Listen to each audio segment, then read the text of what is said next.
오늘 함께 나누실 말씀 요한복음 6장 22절부터 36절까지 한 절씩 교독하겠습니다. 요한복음 6장 22절부터 36절까지 교독합니다.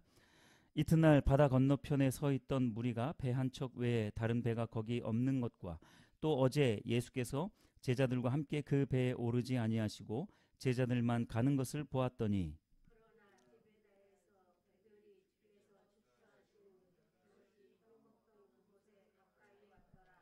무리가 거기에 예수도 안 계시고 제자들도 없음을 보고 곧 배들을 타고 예수를 찾으러 가버나움으로 가서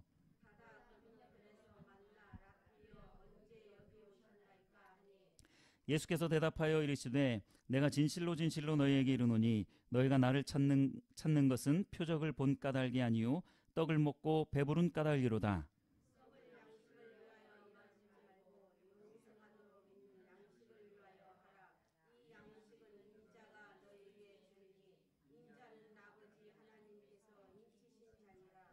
그들이 묻되 우리가 어떻게 하여야 하나님의 일을 하오리이까?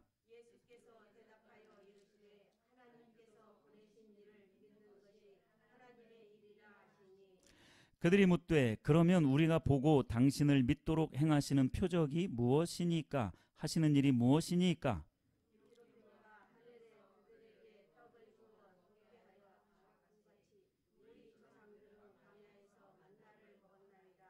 예수께서 이르시되 내가 진실로 진실로 너희에게 이르노니 모세가 너희에게 하늘로부터 떡을 준 것이 아니라 내 아버지께서 너희에게 하늘로부터 참떡을 주시나니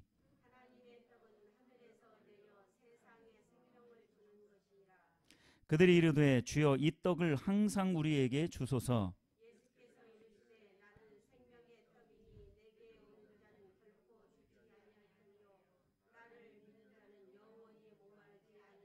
함께 읽겠습니다. 그러나 내가 너희에게 이르기를 너희는 나를 보고도 믿지 아니하는도다 하였느니라. 아멘. 아멘. 지금으로부터 한 6년 전에 한 초등학교 2학년 학생과 또 초등학교 2학년 한국 학생과 그리고 초등학교 1학년 영국 학생의 그 등교 전 1시간 동안의 그 영상이 굉장히 이슈가 되었던 적이 있었습니다. EBS에서 나왔던 건데 혹시 기억하시나요? 보신 분 있으신가요? 효준이가 봤네. 다른 분들은 보신 분 없으신가요? 네. 초등학교 2학년 여자아이와 그리고 초등학교 1학년 영국의 여자아이를 비교한 겁니다. 등교 전 1시간 동안 어떤 일들이 벌어지는지. 크게 4가지 일들이 벌어졌습니다. 첫 번째,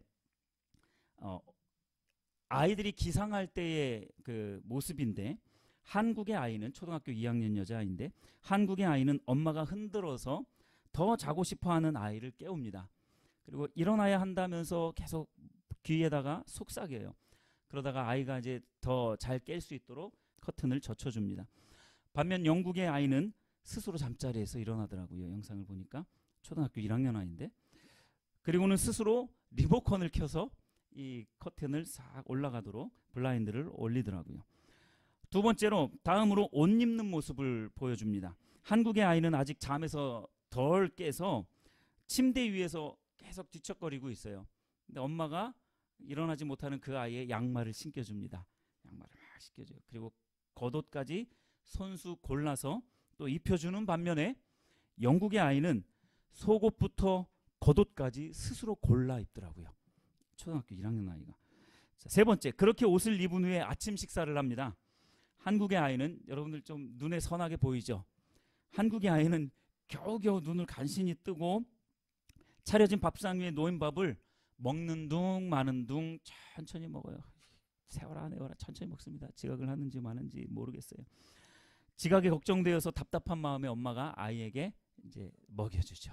그쵸? 떠먹여줍니다. 저와 여러분들의 모습이죠. 네, 한국 부모님들이 다 그렇습니다.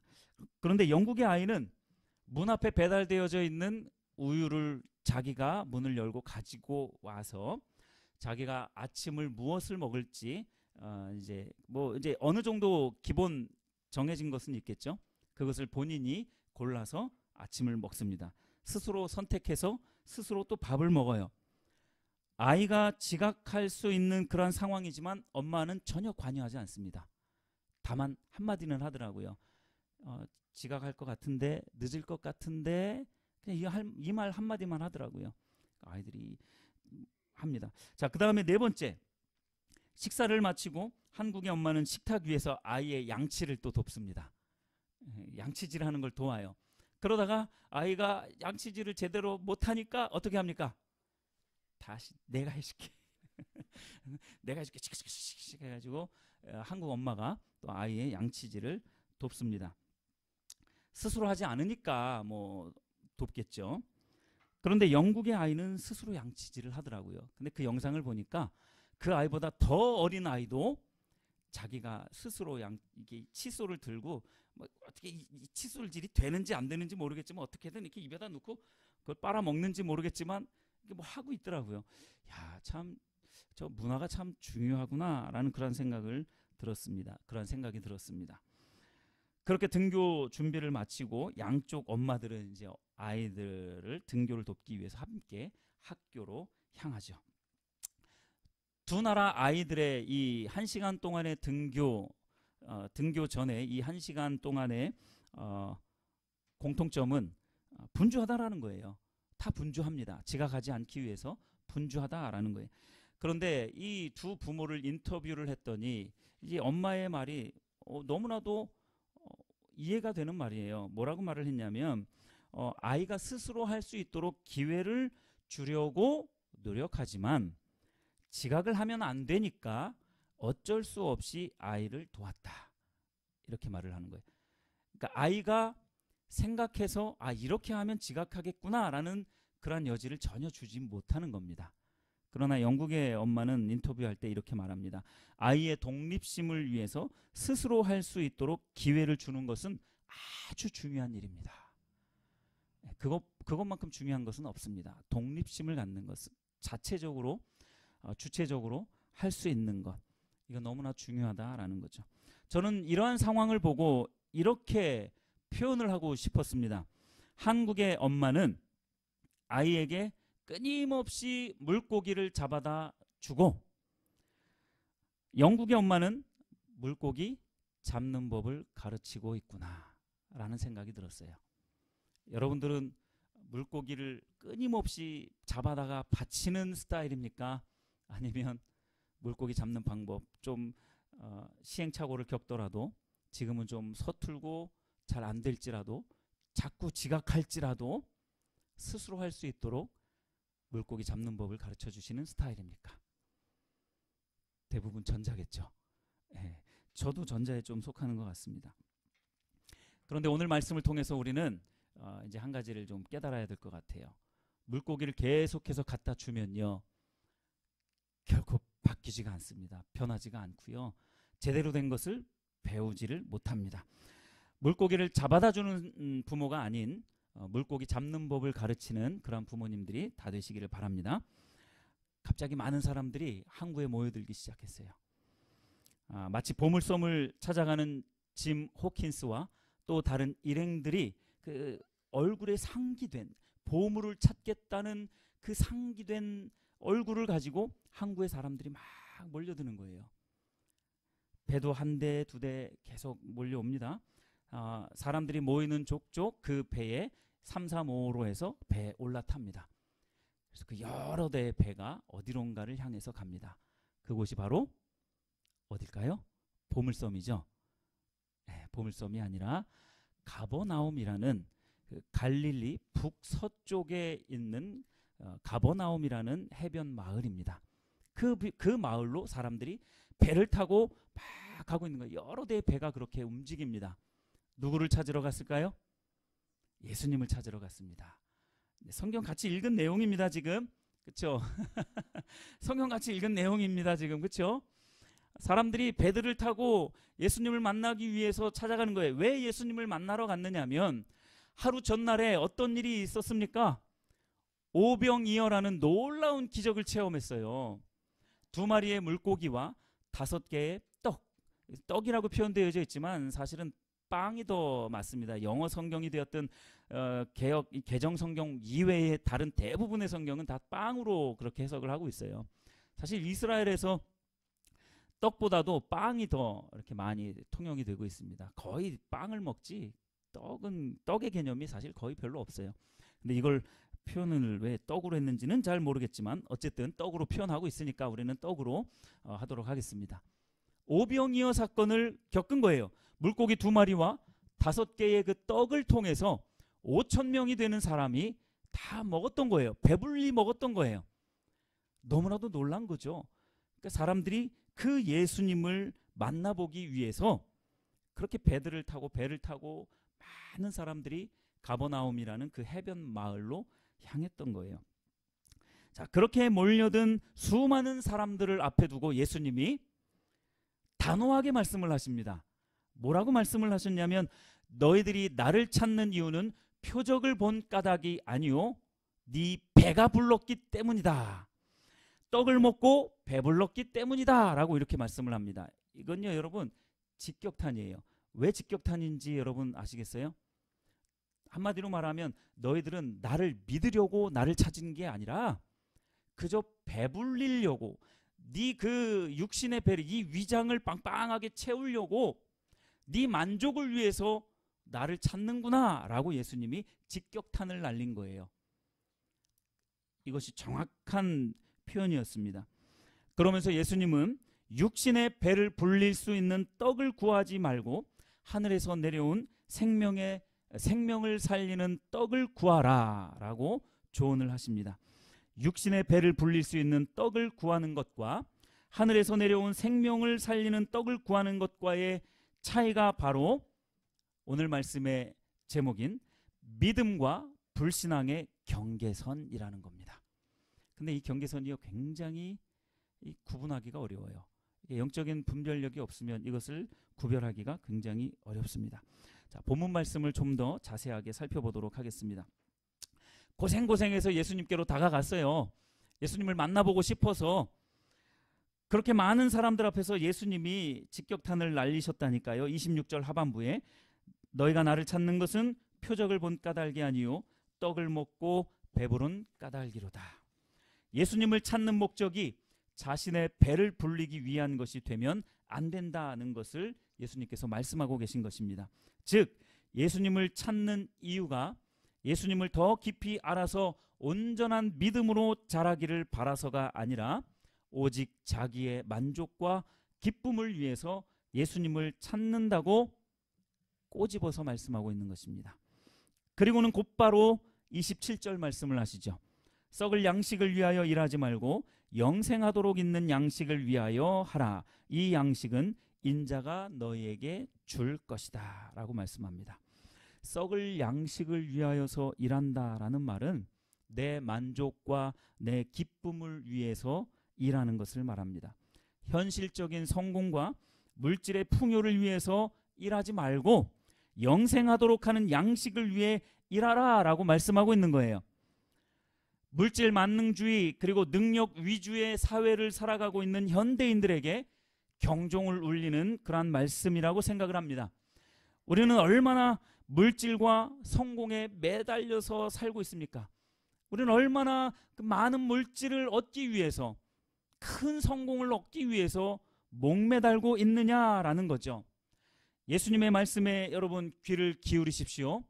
썩을 양식을 위하여 일하지 말고 영생하도록 있는 양식을 위하여 일하십시오. 그것이 우리들에게 말씀하시는 예수님의 조언입니다. 근데 거기에 그러니까 이렇게 말을 하면 사람들이 좀 어리석은 사람들은 꼭 그렇다니까요. 아 그러면 먹을 것이 없잖아요. 그런 생각하는 것 자체가 썩을 양식을 위하여서 일하는 거예요. 하늘에 날아다니는 새들을 보십시오. 들의 꽃들을 보십시오. 누가 먹이십니까? 하나님이 다 먹이고 계세요. 하나님의 자녀인 저와 여러분들을 하나님이 안 먹이시겠습니까? 안 먹이시겠습니까? 왜 안 먹이실 것처럼 이렇게 아무 대답이 없지요? 하나님 안 먹이시는 것 같은데요. 이런 마음을 갖고 있는 것 같아요. 아닙니다. 성경에 그렇게 말씀하고 있잖아요. 공중에 나는 새를 봐라, 들에 핀 백합화를 봐라, 들풀을 봐라, 꽃들을 봐라. 누가 먹이는 사람이 있느냐? 그런데 굶어 죽지 않고 다 잘 살아가고 있다. 우리가 하나님을, 그 생명을 살리는 그 영의 양식, 영생하도록 있는 그 양식을 위하여서 일하기 시작하면 하나님께서 우리의 먹을거리는 알아서 챙겨주시는 줄 믿으시길 바랍니다. 이 말씀을 들은 무리들은 이렇게 질문을 합니다. 28절에 우리가 어떻게 하여야 하나님의 일을 하오리이까? 어떻게 하면 하나님의 일을 할 수 있겠습니까? 여러분, 이 28절 말씀만 보면 아무 문제가 없는 것 같아요. 어떻게 하면 우리가 하나님의 일을 할 수 있습니까? 라고 질문을 합니다. 그러니까 예수님이 하신 말씀, 영생하도록 있는 양식을 위하여서 일하라 라고 말을 하니까 아, 그것이 하나님의 일이구나 라고 이 무리가 생각을 한 거예요. 영생하도록 있는 양식을 위하여 일하는 것이 바로 하나님의 일이라고 생각한 사람들이 어떻게 하면 하나님의 일을 할 수 있습니까? 라고 질문을 한 거예요. 자, 이 부분에서 바로 첫 번째 믿음과 불신앙의 경계선을 볼 수 있는 겁니다. 여러분들은 혹시 보셨나요? 이 말씀 속에서 믿음과 불신앙의 경계선이 지금 발견되어져야 돼요. 자, 발견을 못하시면 제가 말씀을 드리도록 하겠습니다. 믿음은 무엇인가를 열심히 해서 생기는 것이 아닌 줄 믿으시길 바랍니다. 맞죠? 믿음은 행위를 기반하지 않습니다. 절대로 믿음은 행위를 기반하지 않아요. 믿음은 행위가 아니라 그저 받아들이는 것에 있는 줄 믿으시길 바랍니다. 그러면 뭘 받아들이느냐? 나를 너무나 사랑하셔서 자기의 생명도 아끼지 않고 수치와 멸시를 자원해서 받으신, 그래서 십자가에 달려 물과 피를 쏟으신 예수 그리스도의 그 사랑, 그것을 그저 받아들이면 되는 겁니다. 그게 믿음이에요. 그저 예수 그리스도께서 날 사랑하신 그 사랑하심을 받아들이면 되는 거예요. 예수님을 마음 중심에 받아들이면 그것이 믿음이라는 거예요.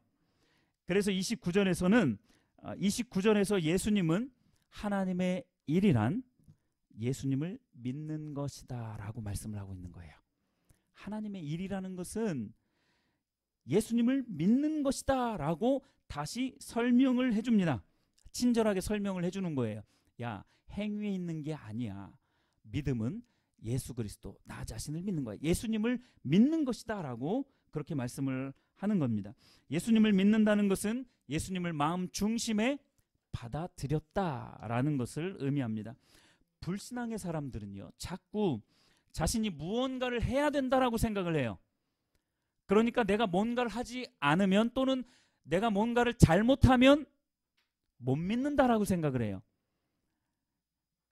제가 그런 얘기를 많이 들었어요. 과거에도. 아, 저는 술, 담배를 하기 때문에 이거 끊고 교회 나갈게요. 여러분, 술, 담배 때문에 믿을 수 없나요? 아니요. 얼마든지 믿을 수 있습니다. 우리 마음 중심이 정말로 예수 그리스도를 나의 구주로, 나를 너무나 사랑하셔서 십자가에 달려서 물과 피를 다 쏟으신 그 사랑을 내가 믿는다면, 믿으면서 그것은 얼마든지 조정해 나갈 수 있는 겁니다. 믿으면서 얼마든지 조정해 나갈 수 있는 줄 믿으시길 바랍니다. 예수님을 마음 중심에 받아들이는 성도님들이 되시기를 간절히 바랍니다. 예수님의 이 말씀을 제대로 알아듣지 못한 무리가 또다시 질문을 해요. 30절과 31절에서 여러분 보십시오. 계속 말씀을 보시면서 고개를 왔다 갔다 하면서 보십시오. 30절과 31절에서 다시 이 무리가 질문을 합니다. 우리가 당신을 믿을 수 있도록, 그러면 당신을 믿을 수 있도록 당신이 행하시는 표적이 뭐가 있습니까? 당신을 믿을 수 있도록 하는 당신의 표적이 뭐가 있습니까? 모세 때에는 하나님이 만나를 주시는 표적으로 하나님을 믿게 하셨었는데, 우리가 당신을 믿을 수 있는 그 표적이 뭡니까? 당신을 믿을 수 있는 그 표적이 뭡니까? 라고 이렇게 질문을 하는 거예요. 여러분, 이 부분이 믿음과 불신앙의 경계선 두 번째 부분입니다. 뭔지를 여러분들이 잘 묵상을 해보십시오. 머릿속으로. 불신앙의 사람들은요, 예수님을 믿을 때 자신을 만족시킬 수 있는 그 무언가를 요구합니다. 자신을 만족시킬 수 있는 그 무언가를 요구해요. 적어도 예수 믿어서 성공하고 잘 살게 되었다든지, 불치병에서 낫게 되었다든지, 손도 댈 수 없는 삶의 어려운 문제들에서 해방되었다라든지, 이러한 것들이 있어야 예수님을 믿으려고 해요. 예수님을 인정하려고 합니다. 이런 자세가 바로 불신앙의 자세예요. 당연히 우리가 예수님을 믿게 되면 경제적인 부요함과 병에서 노임을 받고 풀리지 않는 삶의 문제가 풀리는 것은 쉽게 볼 수 있는 현상입니다. 그러나 우리의 신앙은 이러한 현상에 따라서 결정되어지지 않는다라는 거예요. 그러한 현상들은 당연히 마땅히 나오지만 이것이 우리의 신앙을 결정짓지는 못한다라고 말씀하고 있는 거예요. 그래서 32절에서 예수님이 이렇게 말씀하십니다. 이 말씀을 잘 이해하셔야 돼요. 만나가 진짜 양식이 아니라 하늘로부터 내려온 떡이 진짜 양식이다 라고 말씀하고 있어요. 여러분들은 잘 이해하고 계신지 잘 모르겠습니다. 만나가 진짜 양식이 아니야. 너희들은 그 만나를 보고 하나님을 조상들이 믿었다라고 생각했는데 아니야. 그들은 만나만 바라봤기 때문에 그들의 믿음은 잘못된 믿음이었어 라고 말씀하고 있는 거예요. 만나를 바라보지 말고 하늘로부터 내려오는 진짜 떡을 너희들이 받아 먹어야 돼 라고 말씀하고 있는 겁니다. 여러분들 지금 말씀을 계속 여러분들이 꿰셔야 돼요. 저만 말씀을 드리는 게 아니라 여러분들이 그 말씀을 자꾸 꿰어야 그 말씀이 이해가 되기 시작합니다. 그러면서 마지막에 왜 그런 말씀을 하셨는지가 이해가 되는 거예요.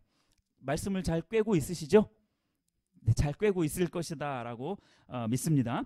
만나가 진짜 양식이 아니라는 거예요. 하늘로부터 내려온 떡이 진짜 양식이다 라고 말씀을 하고 있어요. 만나는 썩을 양식인 겁니다. 우리가 그토록 원하는 물질과 성공, 스펙, 좋은 학교, 좋은 대학, 좋은 직장, 이 모든 것들은 썩을 양식이에요. 이스라엘 백성들은 그것을 바라보면서 일평생을 살았어요. 40년 동안 그것만 바라보면서 살았습니다. 열심히 공부했어요. 열심히 직장 생활했습니다. 무엇을 위해서요? 썩을 양식을 위해서 열심히 일했습니다.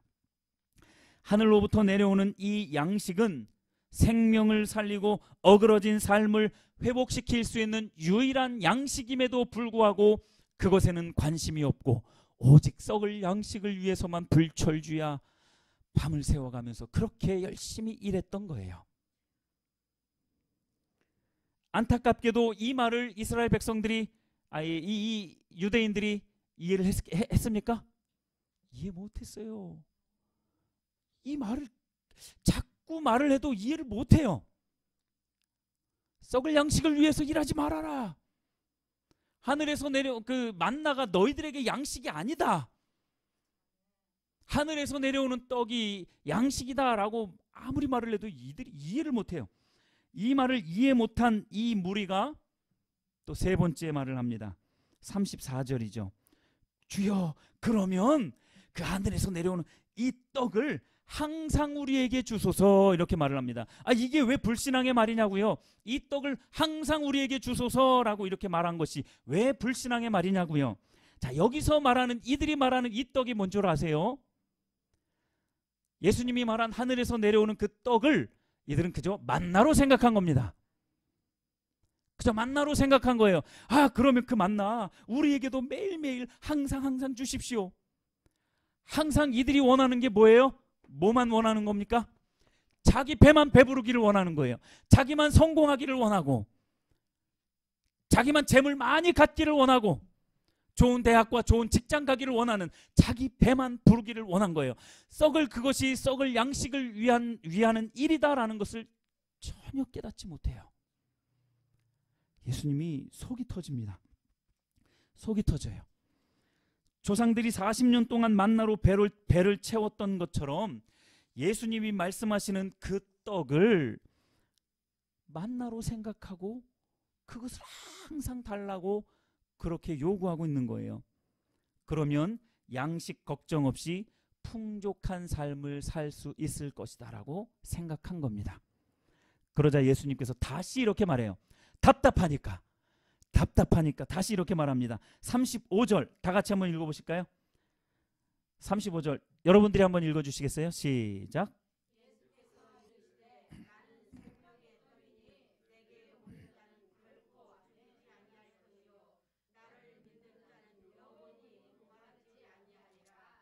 아멘, 아멘. 제가 다시 한번 읽어드릴게요. 예수께서 이르시되 나는 생명의 떡이니 내게 오는 자는 결코 줄이지 아니할 터이요 나를 믿는 자는 영원히 목마르지 아니하리라. 아주 그냥 대놓고 말씀하셨어요. 야, 만나가 아니야.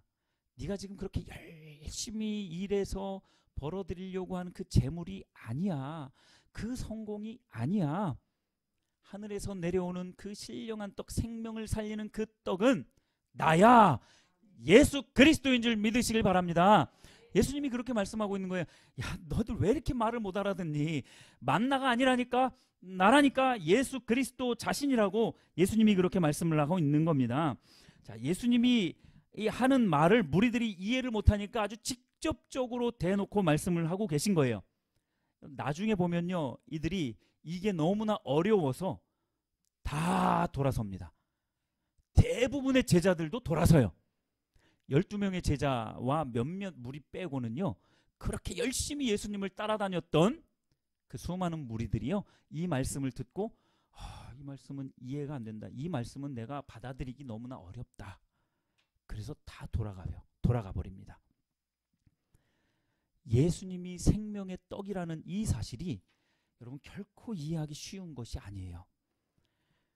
세상적으로 아무리 IQ가 180인 사람이라도 이 말씀은 영적으로 이해하지 못하면 절대 이해하지 못합니다. 단 한마디도 이해하지 못해요. 예수님이 우리를 살릴 수 있는 생명의 떡인 줄 믿으시길 바랍니다. 예수님을 받아들이는 것이 바로 그래서 믿음이라는 거예요. 그 예수님을 받아들이는 것이 믿음입니다. 예수님을 찾는 이유가 예수님을 더 깊이 알아가고 예수님만을 내 삶의 유일한 목적 삼고 예수님만 온 마음을 다해서 사랑하며 그저 받아들이기만 하면 되는 것이 믿음인 거예요. 불신앙은요, 예수님을 통해서 내 배를 채우고 내 목적을 성취하고 내가 추구하는 크고 작은 목적들을 이루어내기 위해서 예수님의 이름을 도용하는 것이 불신앙입니다. 오늘날 예수님의 이름을 도용해서 그렇게 기도한다라고 하면서 예수님의 이름을 도용해서 자신의 배를 채우려고 하는, 그 썩을 양식으로 배를 채우려고 하는 그리스도인들이 얼마나 많은지 모르겠습니다. 저와 여러분들은 그렇게 썩을 양식을 위하여서 그 썩을 양식으로 배를 채우는 자가 아닌 하늘로부터 내려오는 그 생명을 살리는 예수 그리스도의 그 떡을 먹는 저와 여러분들이 되시기를 바랍니다. 여러분, 믿음과 불신앙을 나누는 이 경계선을 여러분 확실히 구분하실 수 있어야 됩니다. 예수님을 더 알기 원하고 예수님의 존재 그 자체가 내 삶의 궁극적인 목적이 되었다라면 그것은 분명히 믿음인 거예요. 그걸 의심할 필요는 없습니다. 날 사랑하시는 예수님을 받아들이는 것은 믿음이라고 말할 수 있지만 예수님을 통해서 내 배를 채우려고 한다면 그것은 불신앙이 되어지는 것이다 라는 거예요. 자, 이 말씀을 하고 말씀을 마치도록 하겠습니다. 도둑에게 돈 몇 푼을 쥐어준다라고 해서 그 도둑이 도둑질을 그만둘까요? 자꾸 배고파서 빵을 훔쳐먹는 사람에게 빵을 계속해서 공급해주면 빵을 훔쳐먹지 않을까요?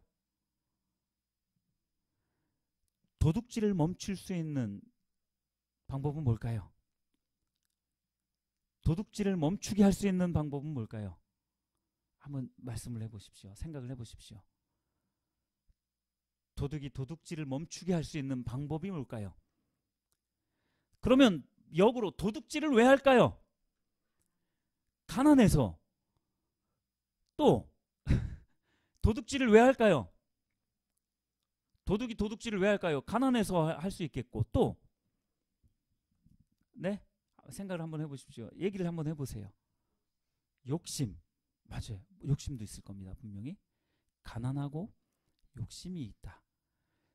제가 봤을 때는요, 불만족입니다. 부자가 되어도 도둑질을 계속해요. 욕심이 채워져도 도둑질을 계속해요. 왜 그럴까요? 불만족입니다. 내 안에 더 만족하고 싶어서 자꾸 도둑질하는 거예요. 더 만족하고 싶어서. 도둑이 도둑질하지 않도록 만들어줄 수 있는 것은 계속해서 부어준다라고 해서, 돈을 아무리 많이 준다라고 해서 도둑질을 그만두지 않는다니까요. 그 욕심을 계속 채워준다라고 해서 도둑질을 그만두지 않아요. 뭘 해줘야 되느냐? 그를 만족하게 해줘야 돼요. 훔치지 않아도 만족하다라는 그 마음을 부어줘야 돼요. 이 만족이라는 것은 물질이 많아서 만족한 것이 아니고, 물질이 적어도 물질이 많아도 상관없이 할 수 있는 것이 만족입니다. 사도 바울이 말한 자족하는 마음인 거죠. 이 만족을 주면 됩니다. 영원히 배고프지 않을 수 있는 만족. 완전한 풍성함, 풍족함, 그 만족을 그에게 주면 됩니다. 자, 이게 뭔지 제가 서두에 말씀을 드린 그 부분이죠. 물고기를 계속 공급해주면 절대로 성장하지 않습니다. 물고기 잡는 법을 가르쳐 주어야 합니다. 이게 무슨 말이냐면요, 배만 채워주라는 것이 아니라 예수 그리스도를 소개시켜주면 되는 겁니다. 예수 그리스도를 소개시켜주면 돼요. 예수님께로 용기 내서 한 걸음 한 걸음, 한 발자국 한 발자국 나아갈 수 있도록 도와주면 되는 거예요. 그러면 그렇게 자기 배를 채우려고 했던 그 사람이 참 만족을 알기 때문에 더 이상 자기 배를 위하여서 그렇게 일하지 않게 되어지는 거예요. 왜 목회자가 왜 가난한 삶을 왜 자처하겠습니까? 그러나 저는 가난하지 않습니다. 할렐루야. 놀랍죠? 저는 제가 가난하다라고 생각한 적이 없어요. 가난하다라고 생각한 적이 없습니다. 풍족합니다. 너무나도 풍족해서요, 막 나누고 싶어요. 왜 우리가 물질을 가져도 가난하고 성공을 했음에도 불구하고 가난한 사람으로 살아가느냐? 만족하지 못하기 때문에 그래요. 그 만족을 여러분들이 알게 해주셔야 된다니까요. 우리 가족들에게, 형제들에게, 자녀들에게, 남편과 아내에게 이 만족을 알려줘야 돼요. 우리가 알려준다라고 해서 그들이 당연히 알게 될까요? 아니에요. 본인도 스스로 노력해야 돼요. 스스로 노력해야 돼요. 그러지 않으면 평생을 썩을 양식을 위해서 열심히 살아가다가 몸과 마음 다 피폐해지고, 성공한 것 같은데 내 마음은 왜 이렇게 공허하지? 내 마음은 왜 이렇게 만족이 없지? 이러한 삶으로 삶을 마감하게 되는 거예요. 예수 그리스도를 받아들이기만 하면 된다니까요. 어렵지 않아요. 그러면 행위는 예수 그리스도를 그렇게 받아들인 사람들에게서 나와지는 당연한 현상입니다. 행위를 왜 강조하지 않는 줄 아세요? 우리가 예수 그리스도를 날 위해서 십자가에 달려 그 물과 피를 다 쏟으신 그 예수 그리스도의 사랑을 내가 받아들이면 어떻게 가만히 있을 수 있습니까? 그 사랑에 감사해서 발로 뛰고 손으로 일하고 마음으로 헌신하게 되어지는 거죠. 행함은요, 당연히 나와지게 되어져 있습니다. 그런데 오늘날에는 자꾸 행위만 강조하다 보니까 예수 그리스도를 온전하게 믿는 믿음은 없고, 마음 가운데 만족함은 없고, 불만족 가운데 그 일들을 막 하다 보니까 불평 불만이 올라오고 서로 헐뜯고 남 이야기하면서 비방하면서 교회 안에 그렇게 거짓이 난무하게 되어지는 거죠.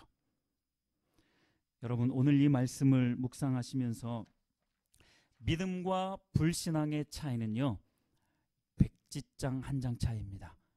그 경계선이 모호해요. 겉으로 보았을 때는 똑같기 때문에 그렇습니다.